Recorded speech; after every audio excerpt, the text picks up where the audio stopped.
నమస్తే, welcome to Bharati TV. నేను Bapayya. SS Rajamouli ఇతనే ఇండస్ట్రీలో చాలామంది దర్శక ధీరుడు అంటారు, కొంతమంది జక్కన్న అని పిలుస్తారు, కొంతమంది మాత్రం పని రాక్షసుడు అంటారు. దర్శక ధీరుడు అని ఎందుకు పిలుస్తారో మీ అందరికీ తెలుసు, ఎందుకంటే రాజమౌళి తీసిన చిత్రాలు అటువంటివి. రాజమౌళి ఒక హీరోతో పనిచేశాడు అంటే ఆ హీరో లైఫ్ టైంలోనే అది ఒక పెద్ద ఇండస్ట్రియల్ హిట్ లాగా, తనకి కూడా ఆ హీరోకి కూడా ఒక మైల్ స్టోన్ లాగా మిగిలిపోతుంది ఆ చిత్రం. ఇంకా దాని గురించి మాట్లాడుకోవాల్సిన అవసరం లేదు. ఒక ప్రభాస్ తీసుకున్నా, ఒక రాణా తీసుకున్నా, ఒక జూనియర్ ఎన్టీఆర్ తీసుకున్నా, లేకపోతే ఒక నితిన్ తీసుకున్నా, లేకపోతే మనకి RRRలో చేశాడు కదా రామ్ చరణ్, ఆయన తీసుకున్నా కానీ RRR రామ్ చరణ్కి మగధీర అనే బ్రహ్మాండమైన హిట్ ఇచ్చాడు రాజమౌళి. సో అలా చెప్పుకుంటూ పోతే ప్రతి ఒక్కళ్ళకి, రవితేజకి కూడా. సో అందుకనే దర్శక ధీరుడు అంటారు. పైగా తెలుగు సినిమా ఇండస్ట్రీ స్థాయిని పెంచిన దర్శకుడు కూడా. సో ఇక రెండవ బిరుదుకు వెళదాం, అది పని రాక్షసుడు. ఈ పని రాక్షసుడు అని ఎవరిని అంటారు? పని మీదే దృష్టి అంతా పెడతారు. సో ఆ పని అయ్యేంత వరకు కూడా వాళ్ళు నిద్రపోరు, పక్కన వాళ్ళని నిద్రపోనివ్వరు. రాజమౌళి కూడా అంతే. తను అనుకున్న పని ఈరోజు ఇన్ని సీన్లు తీయాలి అని పెట్టుకున్నాడంటే ఆ సీన్ కంప్లీట్ అయ్యేంత వరకు కూడా, మొత్తం అన్ని సీన్స్ పిక్చరైజేషన్ అయ్యేంత వరకు కూడా ఏ యాక్టర్ని వదిలిపెట్టడు, ఏ టెక్నీషియన్ని వదిలిపెట్టడు. తాను నిద్రపోడు, వాళ్ళని నిద్రపోనివ్వడు. అందుకని ఇంత రాక్షసంగా పని గురించి శ్రమ పడుతూ ఉంటాడు కాబట్టి పని రాక్షసుడు అని పెట్టారు. ఇక జక్కన్న అంటే చెప్పేదేముంది, శిల్పాలు చెక్కే వాళ్ళకి అందరికీ మూలపురుషుడు లాంటి వాడు అమరశిల్పి జక్కన్న. ఆయన శిల్పాన్ని ఎంత బాగా చెక్కుతాడంటే ప్రతి ఒక్కటి కూడా క్లారిటీ ఉంటుంది. ఆయన చెక్కిన శిల్పంలో ప్రతి ఒక్కదానికి కూడా క్రిస్టల్ క్లియర్ క్లారిటీ అనేది ఉంటుంది. సో అలాగా మంచి శిల్పాన్ని చెక్కే వాళ్ళని అందరినీ కూడా జక్కన్నతో పోలుస్తాడు. అబ్బా ఏం శిల్పం చెక్కారా, అమరశిల్పి జక్కన్న అలాగా అంటారు. ఇక రాజమౌళి కూడా అంతే. తన సీన్లో పర్ఫెక్షన్ వచ్చేంత వరకు కూడా చివరికి బ్యాక్గ్రౌండ్ మ్యూజిక్ దగ్గర నుంచి, లైటింగ్ దగ్గర నుంచి, అన్ని విషయాల్లో, మ్యూజిక్, లైటింగ్, కెమెరా, అన్ని విషయాల్లోనూ, డ్రెస్ దగ్గర నుంచి, మేకప్ దగ్గర నుంచి ప్రతి ఒక్క విషయంలోనూ క్లారిటీగా ఉంటాడు. అందుకే అంత తీర్చిదిద్దుతాడు, ప్రతి ఫ్రేమ్ని తీర్చిదిద్దుతాడు. కాబట్టి జక్కన్న అని కూడా ముద్దుగా పిలుస్తుంటారు. అంటే ఇవన్నీ ఎందుకు చెప్పానంటే రాజమౌళికి పని పని పని, ఈ పని తప్ప వేరే ధ్యాస అంటూ ఉండదు. పనిలోనే బ్రతుకుతూ ఉంటాడు, పనితోనే బ్రతుకుతూ ఉంటాడు, పని చేసుకుంటూనే బ్రతుకుతూ ఉంటాడు.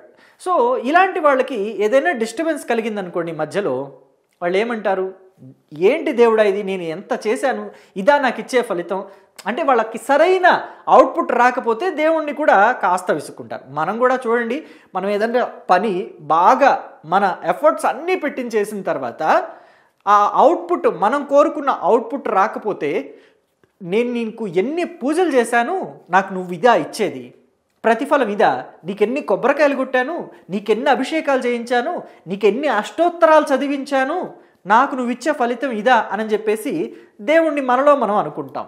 కాకపోతే రాజమౌళి మైక్ ముందు అన్నాడు. అదే రాజమౌళి చేసిన అతిపెద్ద పొరపాటు. ఆ పొరపాటును పట్టుకుని ఇప్పుడు అంతా కూడా రాజమౌళిని దాడి చేస్తున్నారు, రాజమౌళి మీద దుమ్మెత్తి పోసేలాగా ప్రవర్తిస్తున్నారు. ఆయన ఏమనలేదు పెద్దగా, నాకు దేవుడు అంటే అంతగా నమ్మకం లేదు, అంటే దేవుడు ఉన్నాడు అని చెప్పేసి నేను అంతగా విశ్వసించను అన్నట్టుగా మాట్లాడాడు. కానీ రాజమౌళి ప్రతిసారి ఇంటర్వ్యూలో ఏం చెప్తాడు, నాకు రామాయణం అంటే చాలా ఇష్టం, మహాభారతం అంటే చాలా ఇష్టం, వాటి మీద సినిమాలు తీయాలనేది నా యాంబిషన్, ప్రత్యేకించి మహాభారతం మీద ఒక సినిమా తీయాలనేది నా లైఫ్ టైం యాంబిషన్ అని కూడా చెప్తాడు. మరి దాంట్లో అంతగా తప్పు పట్టాల్సిన అవసరం ఏముంది అనేది నాకు తెలియట్లేదు. నా ఒపీనియన్ అయితే అంతగా తప్పు పట్టాల్సిన అవసరం లేదు అని నేను అనుకుంటున్నాను. కానీ పక్కన వాళ్ళని కూడా నాలాగా ఆలోచించమని చెప్పి నేను అలా బలవంతం చేయలేను కదా. సో అందుకని వాళ్ళ ఒపీనియన్ గురించి వాళ్ళని ఒకసారి ఆలోచించుకోమని మాత్రమే చెప్తున్నాను. ఎందుకంటే ఇప్పుడు రాజమౌళి ఏవైతే దేవుడి గురించి కొన్ని కీలకమైన వ్యాఖ్యలు చేశారో అవి వివాదాస్పదంగా కాదు, కొంతమంది వివాదాస్పదంగా మార్చి వాటిని తీసుకువెళ్ళి ఏం చేస్తున్నారు, పోలీస్ స్టేషన్లో కేసులు కూడా పెడుతున్నారు. రాజమౌళి ఖచ్చితంగా క్షమాపణ చెప్పి తీరాల్సిందే అని చెప్పేసి డిమాండ్ చేస్తున్నారు. నిజంగా రాజమౌళి అంత పెద్ద తప్పు చేశారా అని అంటే ఆలోచించాల్సిన అంశమే. అంత పెద్ద తప్పు అంటే జనరల్గా మనం కూడా చేస్తుంటాం, కానీ రాజమౌళి మీడియా ముందు చేశాడు. అంటే అది తప్పు ఒప్పు అనేది పక్కన పెడితే తను అనుకున్న అవుట్పుట్ గురించి ఆ సమయంలో డిస్టర్బెన్స్ కలగటం వల్ల హనుమంతుణ్ణి తలుచుకో అని చెప్పి తన తండ్రి విజేంద్ర ప్రసాద్ చెప్పినప్పుడు ఏంటి తలుచుకునేది, ఇదా హనుమంతుడు చేసేది అన్నట్టుగా ఆయన వ్యాఖ్యల్ని తీవ్రంగా తప్పుపడుతున్నారు.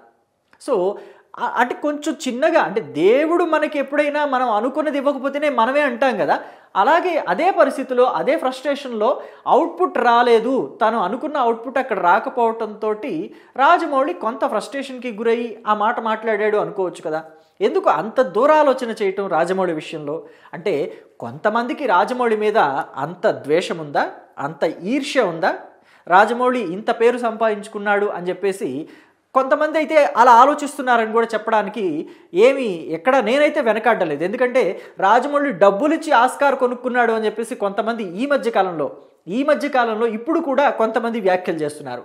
డబ్బులిచ్చి ఆస్కార్ కొనుక్కునే విధంగా ఉంటే, డబ్బులకే ఆస్కార్ అమ్మే విధంగా ఉంటే, అలాంటి సౌలభ్యమే ఉంటే ఈ పాటికి భారతదేశంలో ఎంతమంది సినిమా స్టార్లు అవార్డులు కొనుక్కోరు? ఆస్కార్ అవార్డు కొనుక్కోవడానికి సినిమా స్టార్ల దగ్గర డబ్బులు లేవా? రాజమౌళి దగ్గర ఒక్కడి దగ్గరే ఉన్నాయా డబ్బులు? ఇంకా ఎవరి దగ్గర డబ్బులు లేవా? ఇంకా ఎవరు సినిమాలు మంచి మంచి ఆర్ట్ సినిమాలు చేయలేదా? సో ఆఫ్ బీట్ సినిమాలు కొంతమంది చాలా మంచి సినిమాలు చేసిన వాళ్ళు కూడా ఉన్నారు అంతకుముందు. కొన్ని అవార్డుల సినిమాలు జాతీయ స్థాయిలో అవార్డులు వచ్చినవి ఉన్నాయి. మరి వాటికే డబ్బులు పెట్టి వాళ్ళు ఆస్కార్ లెవెల్లోకి వెళ్ళి కొనుక్కోవచ్చు కదా. అలాంటి అవకాశం, అలాంటి ఆస్కారం ఉంటే, ఆస్కార్ కొనుక్కునే ఆస్కారం ఉంటే కొనుక్కోవచ్చు కదా. మరి దర్శకధీరుడు రాజమౌళి మాత్రమే ఎందుకు కొనుక్కున్నాడు? రాజమౌళి దగ్గరే కోట్లకు కోట్లు డబ్బులు మూలుగుతున్నాయా? ఇంకెవరి దగ్గర మూలగటం లేదా? ఇది ఆలోచించాల్సిన అంశం. సో ఇంకా కొంచెం డెప్త్గా వెళ్తే మనం చాలాసార్లు చూస్తూ ఉంటాం, పనే దైవంగా భావించి పనిచేసే వాళ్ళు ఉంటారు అని చెప్పేసి మనం చెప్తాం. పని తప్ప వాళ్ళకి వేరే ధ్యాస అంటూ ఉండదు. పనిలో ఉంటే అసలు ప్రపంచాన్నే మర్చిపోతూ ఉంటారు కొంతమంది. మరి వాళ్ళలో రాజమౌళి కూడా ఒకడేమో అని చెప్పేసి అనుకోవచ్చు. పైగా భగవద్గీతలో శ్రీకృష్ణుడు కూడా ఏం చెప్పాడు? పనిని నువ్వు 100% ఎఫర్ట్తో చెయ్యి, పైగా ఆ వచ్చే ఫలితాన్ని మాత్రం నువ్వు ఆశించొద్దు. ఇలాంటి ఫలితమే రావాలి అని చెప్పేసి నువ్వు కోరుకోవద్దు, కానీ నువ్వు ఎఫర్ట్స్ అన్నీ పెట్టి పని చేయి, ఫలితం ఇచ్చే బాధ్యత నాది అని చెప్పేసి అన్నాడు. కర్మణ్యేవాధికారస్తే మా ఫలేషు కథేచన అని చెప్పేసి ఏదో ఉంటుంది కదా చిన్న లైను. నేను తప్పు చెప్పుంటే క్షమించండి, కానీ లైన్ అయితే అదే అంటారు కదా కొంతమంది. సో దాన్నే ఫాలో అయ్యి రాజమౌళి వర్క్ చేసుకుంటూ వెళుతున్నాడు, అది వేరే విషయం. అయితే ఇక్కడ ఒక చిన్న పిట్ట కథ కూడా మీకు చెప్పాలి. అదేంటంటే ఒకరోజు నారద మునీంద్రుడు మహావిష్ణువు దగ్గరికి వెళ్ళాడట. వైకుంఠంలో ఉంటాడు కదా మహావిష్ణువు. అక్కడికి వెళ్ళి, చూసారా మహాప్రభో, నా అంత గొప్ప భక్తుడు ఈ భూప్రపంచం మీద ఎక్కడా కూడా లేడు, 14 భువన మండలాల్లో కూడా ఎక్కడా లేడు, నన్ను మించిన భక్తుడు మీకు దొరకడు అని చెప్పి పైగా భూలోకంలో చూడండి, మానవులు నిద్ర లేవంగానే నారాయణ అని అంటారు, పడుకునేటప్పుడు గోవింద గోవింద అనుకుని పడుకుంటారు, ఏదో ఈ రెండిట్లో ఏదో ఒకటి చేస్తారు, ఆ తర్వాత మధ్యలో మిమ్మల్ని ఎక్కడా కూడా తలవరు, నేను తప్ప అని చెప్పేసి అన్నాడట. నిజమే నారద మునీంద్ర, నువ్వు చాలా గొప్ప భక్తుడివి అని చెప్పేసి పైకి అన్నా కానీ మహావిష్ణువు లోపల మాత్రం నీకు గుణపాఠం నేర్పాలి నారద మునీంద్ర అని చెప్పేసి అనుకొని, నారద మునీంద్ర వైకుంఠం కదా ఇది, నువ్వు భూలోకం వెళ్ళి గంగాజలాన్ని నీ తల మీద ఒక కొండలో పెట్టుకుని నా కోసం తీసుకురావయ్యా అని చెప్పేసి అడిగాడట.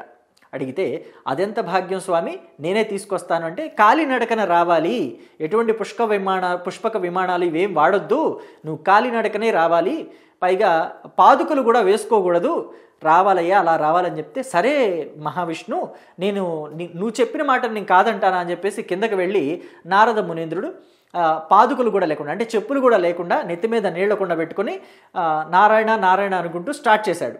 కానీ ఈ కొండల మీద గుట్టల మీద నడుచుకుంటూ వైకుంఠం వరకు వెళ్ళాలి కదా, వెళ్ళే మార్గంలో చెప్పులు లేకుండా వెళ్తున్నాడు కాబట్టి కాళ్లకు ముళ్ళు దిగి అబ్బా అనుకుంటూ ఆ ముళ్ళు తీసి పక్కన పెట్టి, అబ్బా ఎంత నిద్రొచ్చిందో ముళ్ళు గుచ్చుకొని అని చెప్పేసి అనుకుంటూ వెళ్తూ ఉన్నాడట.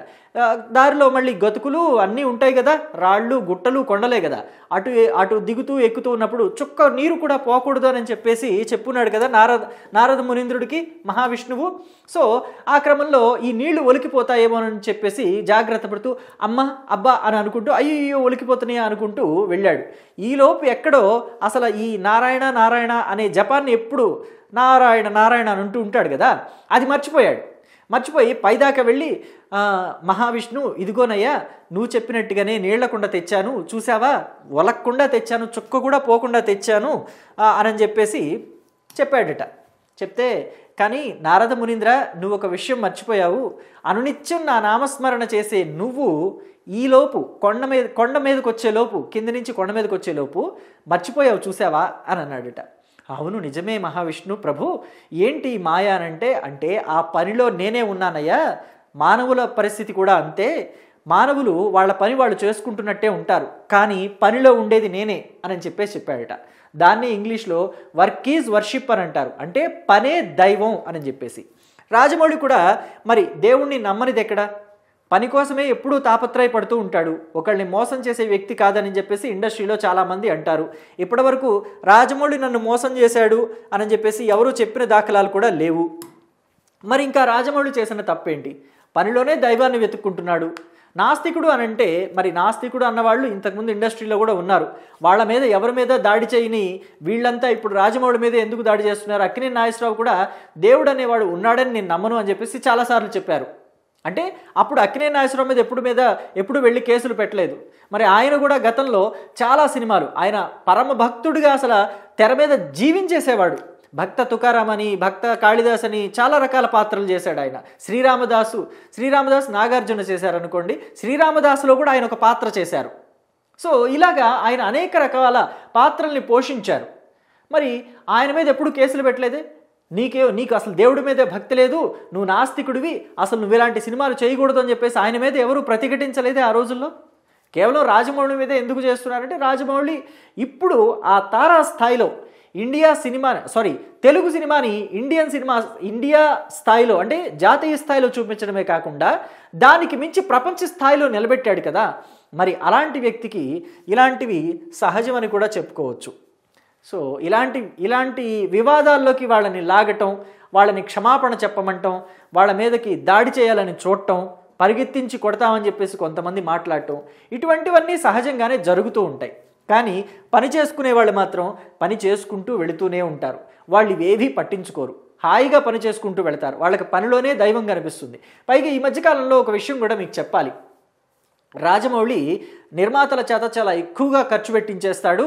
సో నిర్మాతల్ని అంటే వాళ్ళ ఖర్చు కొంత తగ్గించడానికి కూడా అవకాశం ఉండొచ్చు, కానీ రాజమౌళి అలా చేయటం లేదు అని చెప్పేసి రకరకాల మాటలు మాట్లాడుతూ ఉంటారు. కానీ ఇప్పుడు ఈ కొత్త సినిమా ఏదైతే SSMB 29 రాజమౌళి దర్శకత్వంలో వస్తుందో, వారణాసి అనే సినిమా వస్తుందో, దానికి అంటే విదేశాల నుంచి టెక్నీషియన్లు రావచ్చు, జాతీయ స్థాయి నటీనటులు ఆ సినిమాలో నటించవచ్చు.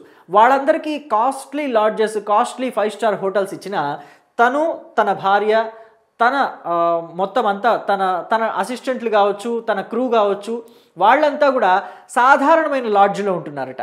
మరి ఖర్చు తగ్గించుకోవటంలో రాజమౌళి చూపించిన చొరవ మరి మిగతా ఆర్టిస్టులు, మిగతా దర్శకులు కూడా చూపిస్తారా? తెలుగు సినిమా ఇండస్ట్రీ పట్ల ఈ ప్రేమని అంతా కనబరుస్తారా? మరి రాజమౌళి చేసిన పనిని అందరూ ఫాలో అవుతారు, అందరూ ఫాలో అవుతే మరి మంచి జరుగుతుంది అని చెప్పి మనం కూడా ఆశించవచ్చా? దీని మీద ఏం జరుగుతుందనేది వేచి చూడాలి. సో రాబోయే రోజుల్లో రాజమౌళి ఇంకా గొప్ప గొప్ప సినిమాలు తీయాలనే ఆశిద్దాము. అయితే ఇలాంటి వివాదాలు వస్తూ ఉంటాయి, పోతూ ఉంటాయి. ప్రజలు కూడా దీని గురించి ఆలోచించాలి. రాజమౌళి మీదే కాదు, రాజమౌళి లాగా టాలెంటెడ్ ఆర్టిస్టులు, టాలెంటెడ్ టెక్నీషియన్స్ ఇంకా ఉన్నారు. వాళ్ళ మీద కూడా ఎప్పుడైనా ఇలాంటి వివాదాలు వచ్చినప్పుడు ఆలోచించాలి. దాని గురించి ఎవరు ఏంటి అనేది తెలుసుకునే ప్రయత్నం కూడా చేయాలి. మరి మీ అభిప్రాయాన్ని కూడా రాజమౌళి పట్ల మీ అభిప్రాయాన్ని కూడా కమెంట్ బాక్స్లో నాకు తెలియచేయండి. రాజమౌళి మాట్లాడింది మరి నిజంగా అసలు కోర్టులకు లాగి పోలీస్ స్టేషన్లకు లాగి క్షమాపణలు చెప్పించి శిక్షలు వేయాల్సినంత పెద్ద పాపము, నేరము, ఘోరమా? లేదా లైట్ తీసుకోవచ్చా? ఏదో ఫ్రస్ట్రేషన్లో అన్నాడు, దేవుణ్ణి నిజంగా దూషించాలని కాదు, కొంతమంది హిందూ భక్తులు ఎవరైతే ఇప్పుడు బాధపడుతున్నారో వాళ్ళ మనోభావాలు దెబ్బతీయాలనే ఉద్దేశం తనకి లేదు అని అనుకుంటున్నారా? మీ అభిప్రాయాన్ని కామెంట్ బాక్స్లో తెలియచేయండి. Thank you.